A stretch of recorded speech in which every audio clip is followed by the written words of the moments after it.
Please open to page 123 of your learning workbook and read along as we learn together.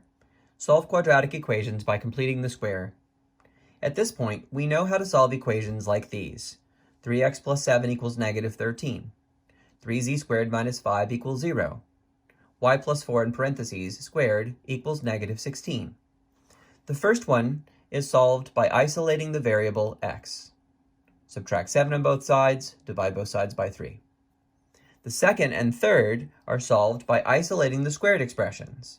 In the first one, we want to get the z squared alone, and the second one, we want to get the y plus 4 squared alone. And once we do that, then we use the square root property. But what if we're given an equation like x squared plus 4x plus 1 equals 0? Certainly we've solved equations like that before. We used a factoring technique and then the zero product property. But not all quadratics can be factored. Thus, to solve any quadratic equation, we need a new tool. That tool is completing the square. Let's consider the quadratic equation x squared plus 4x plus 1 equals 0. If we can write the left side as a perfect square trinomial, then we can factor it to be some expression squared. Then we can solve the equation using the square root property. This idea is summarized in the following steps. Solving a quadratic equation in x by completing the square. Step 1. If the coefficient of x squared is 1, go to step 2. Otherwise, make it 1. Divide both sides of the equation by the coefficient of x squared. Step 2. Isolate all variable terms on one side of the equation. Step 3. Complete the square for the resulting binomial by adding the square of half the coefficient of x to both sides of the equation. Step 4. Factor the resulting perfect square trinomial and write it as the square of a binomial. Step 5. Use the square root property to solve for x. Let's now look at these steps in action.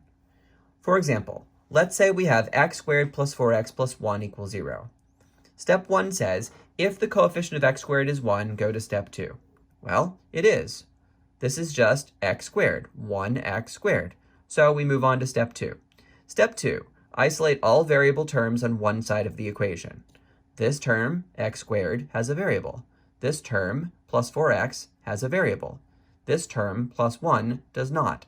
So it goes to the other side where it changes signs. And now we have x squared plus 4x equals negative 1. Step 3, complete the square for the resulting binomial. In other words, x squared plus 4x plus blank. And since this is an equation, and we're going to add something on the left side, we need to add the same thing to the right side. Now, what goes in the blank?